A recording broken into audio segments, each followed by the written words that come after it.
Hi students, இன்னைக்குள்ள கிளாஸ்ல 12th chemistry unit 2 P block elementsல இருந்து boric acid அதோட preparation and properties பத்தி பார்க்க போறோம்.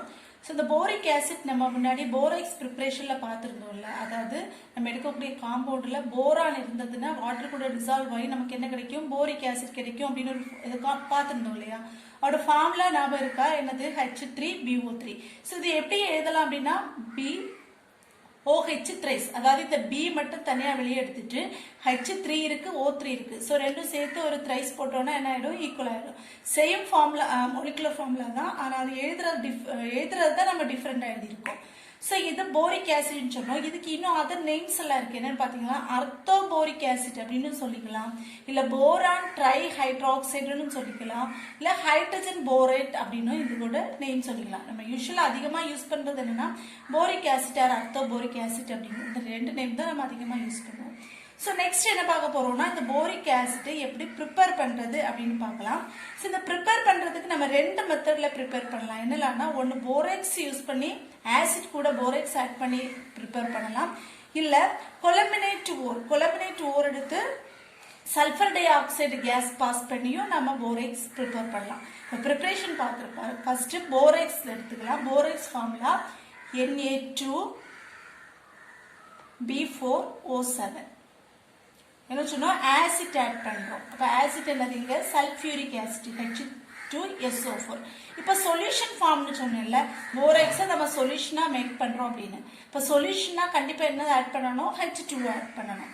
சோ இது ரெண்டும் ஆட் பண்ணும்போது நமக்கு என்ன கிடைக்கும்னா இந்த போரேக்ஸ்ங்கிறது நமக்கு போரிக் ஆசிட், அதாவது இதுல இருக்கக்கூடிய சோடியமும் இதுல இருக்கக்கூடிய சல்ஃபேட்டும் சேர்த்து என்ன போயிடும்னா சோடியம் சல்ஃபேட்டா மாறிடும், Na2SO4. நெக்ஸ்ட் என்ன இருக்கு? இதுல இருக்கக்கூடிய B4O7 இது கம்பைன் ஆகிதான் நமக்கு என்ன கிடைக்குது? H3BO3 boric acid H3BO3.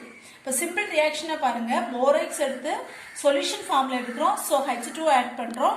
அதுக்கு கூட ஆசிட் ஆட் பண்ணி எடுத்துக்கிறோம். இப்போ ஆசிட் ஆட் பண்ணும்போது இதுல சோடியம் இருக்கு, சல்ஃபேட் இருக்கிறதுனால சோடியம் சல்ஃபேட் போகுது. மீதி இருக்கக்கூடிய காம்பவுண்ட் நமக்கு எதா கிடைக்குது? போரிக் ஆசிடா கிடைக்குது. ஸோ செகண்ட் ஸ்டெப்ல என்ன பண்ணுவோம்? ஈக்குவேஷன் பேலன்ஸ் பண்ணுவோம்ல. ஸோ பேலன்ஸ் பண்ணும்போது இங்க Na2 இருக்கு, இங்க 2 இருக்கு, பேலன்ஸ்டா இருக்கு. நெக்ஸ்ட் என்னது? B4 இங்க B1 தான் இருக்குல்ல. ஸோ பேலன்ஸ் பண்றதுக்காக ஒரு 4 போட்டுடலாம். நெக்ஸ்ட் என்ன ஆகும்? ஹைட்ரஜன் பாருங்க, H2 இருக்கு, இங்க 4 × 3 12 ஹைட்ரஜன் இருக்கு. ஸோ இதை பேலன்ஸ் பண்றதுக்காக நம்ம இங்க 2 இருக்குல்ல, இங்க H2 இங்க H2, ஸோ 4 ஹைட்ரஜன் இருக்கு. இந்த பக்கம் எவ்வளவு இருக்கு? H3 தான் இருக்கு. ஸோ நம்ம ஒரு 4 போட்டு இதை 12 ஆக்கிட்டோம் அப்படின்னா இந்த பக்கம் 12 ஆக்கணும். ஸோ என்ன பண்ணலாம்? ஒரு 5 போட்டோம்னா 5 × 2 10, இங்க ஒரு 2. ஸோ டோட்டல் ஹைட்ரஜன் பேலன்ஸ் ஆயிடுச்சு. நெக்ஸ்ட் ஆக்சிஜன் பேலன்ஸ் பண்ணிடலாம்ல. ஆக்சிஜன் கவுண்ட் பண்ணுங்க. இங்க 7 ஆக்சிஜன் இருக்கு, பிளஸ் இங்க ஒரு 4 ஆக்சிஜன் இருக்கு, பிளஸ் இங்க ஒரு 5. ஸோ எவ்வளவு இருக்கு? 7 + 4 11 16 ஆக்சிஜன். இந்த பக்கம் எவ்வளவு இருக்குன்னு பாருங்க. 4 × 3 12, இங்க ஒரு 4 இருக்கு, ஸோ 16. ஸோ ஈக்குவேஷன் பேலன்ஸ் ஆயிடுச்சு. நெக்ஸ்ட் கொலமினேட் ஓர்ல இருந்து நம்ம என்ன பண்றோம்? போரிக் ஆசிட் ப்ரிப்பேர் பண்ணலாம். இப்போ இதுல சல்ஃபர் டை ஆக்சைடு கேஸ் எடுக்கிறோம். இது சொல்யூஷன் ஃபார்மா எடுக்கிறோம். இப்போ என்ன வரும்? Ca2B6O11 பிளஸ் சொல்யூஷன் எடுக்கணும்னா H2 ஆட் பண்றோம், plus sulphur di oxide gas form பண்றோம். ஸோ நம்ம ஆல்ரெடி படிச்சிட்டோம். போன வீடியோல நான் ஒரு கண்டிஷன் சொன்னேன் இல்லையா? போரான் இருக்கு அப்படின்னா வாட்டர் இருந்ததுன்னா கண்டிப்பா நமக்கு என்ன கிடைக்கும்? Boric acid H3BO3. இந்த கண்டிஷன் நிறைய இடத்துல யூஸ் ஆகுது, நான் நல்லா ஞாபகம் வச்சுக்கோங்க. இது கூட இன்னொரு காம்பவுண்ட் என்னன்னு பாத்தீங்கன்னா calcium bisulphite SO3. Calcium bisulphate or calcium hydrogen சல்ஃபேட்னு சொல்லலாம். SO4 வந்துச்சுன்னா சல்ஃபேட்னு சொல்லுவோம். SO3 இருக்கிறதுனால சல்ஃபேட், கால்சியம் பைசல்ஃபேட் அப்படிங்கிற இன்னொரு ப்ராடக்ட் கிடைக்குது. ஸோ இந்த ஈக்குவேஷன் நீங்க எழுதி பேலன்ஸ் பண்ணி பாருங்க. இப்போ பேலன்ஸ் பண்ணும்போது இதுல எவ்வளவு வரும் அப்படின்னா ஒரு 11 H2O. நம்ம ஒவ்வொன்றும் பேலன்ஸ் பண்ணிட்டு இருக்கும்போது நிறைய டைம் ஆயிட்டே இருக்கும். அதனால நீங்க கொஸ்டினை எழுதி நீங்க பேலன்ஸ் பண்ணிட்டு செக் பண்ணுங்க கரெக்டா வந்திருக்கா அப்படின்னு. ஸோ இதுல ஒரு 6, இதுல ஒரு 2. இது என்னது? Balanced equation. Next properties of this boric acid பார்க்கலாம்.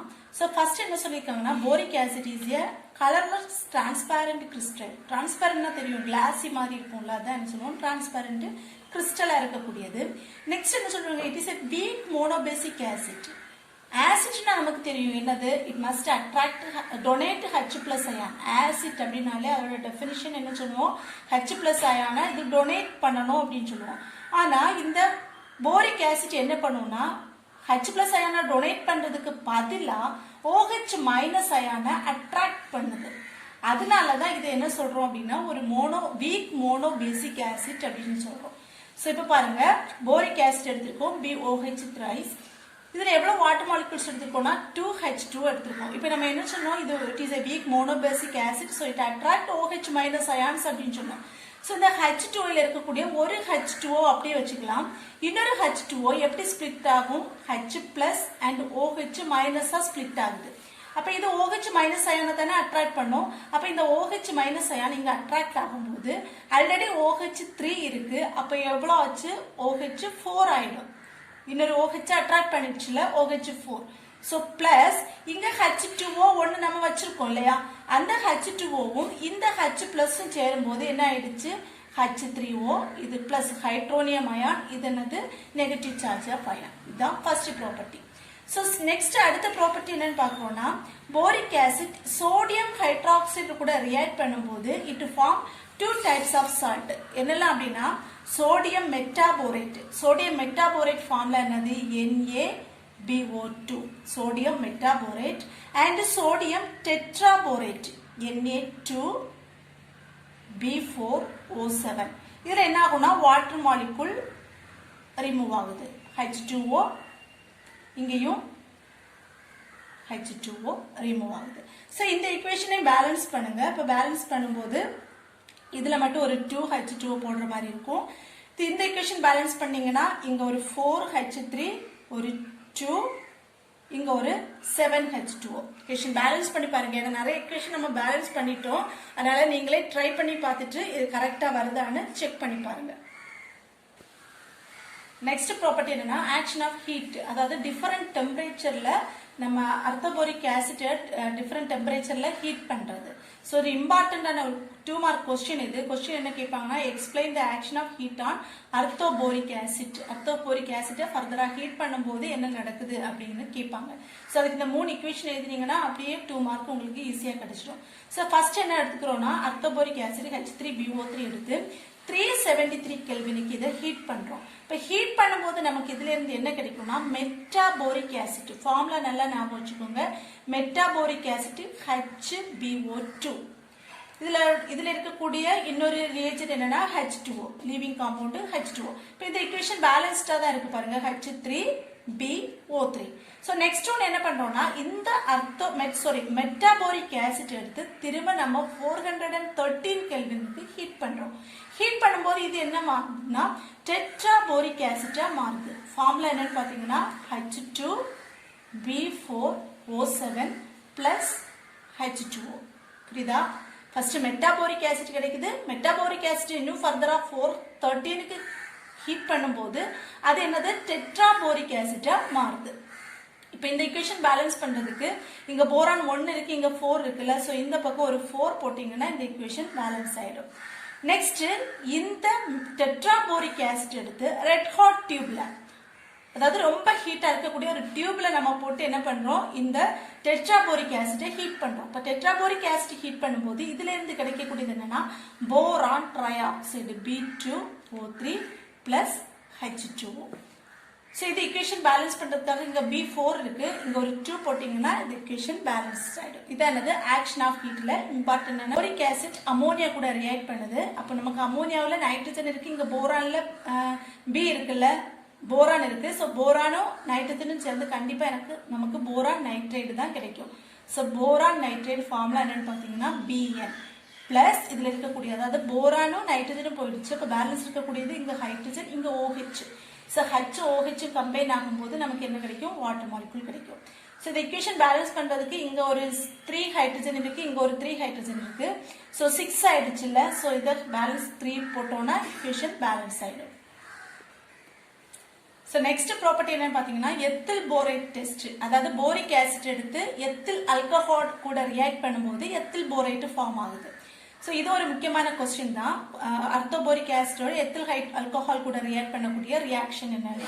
ஸோ இதில் என்ன ஆகும் அப்படின்னா இதில் இருக்கக்கூடிய C2H5Oவும் இதில் இருக்கக்கூடிய போரானு கம்பைன்ட் ஆகி தான் நமக்கு என்ன கிடைக்குது எத்தில் போரேட். அதாவது ஃபார்முலா என்னன்னு பார்த்தீங்கன்னா BOC2H5 3 டைம்ஸ் பிளஸ் பேலன்ஸ் என்னெல்லாம் இருக்கும். இதில் ஹைட்ரஜன் இருக்குது, இது இவ்வளோ போயிடுச்சுல்ல. இப்போ இதில் ஹைட்ரஜன் இருக்குது, இதில் போரான் மட்டும் எடுத்துட்டோம். அப்போ என்ன இருக்கும் hydrogen oxygen. So hydrogen oxygen இருக்குன்னா கண்டிப்பாக நமக்கு தெரியும் இது வாட்டர் மாலிகுலாக தான் ரிமூவ் ஆகும்.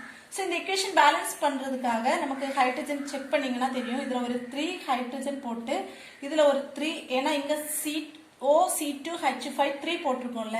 ஸோ இங்கே ஒரு 3 போட்டோம் அப்படின்னா இந்த இக்குவேஷன் பேலன்ஸ்டாக இருக்கும். ஸோ இதுதான் போரானோட போரிக் ஆசிட்டோட ப்ரிப்ரேஷன் ப்ராப்பர்ட்டி. அதில் இம்பார்ட்டண்ட்டான ப்ராப்பர்ட்டியில் என்ன வரும் பார்த்தீங்கன்னா இந்த ஆக்ஷன் ஆஃப் ஹீட்டுங்கிறது ரொம்ப இம்பார்ட்டண்ட்டான ஒரு question. So I hope you all understand this very well. Thank you.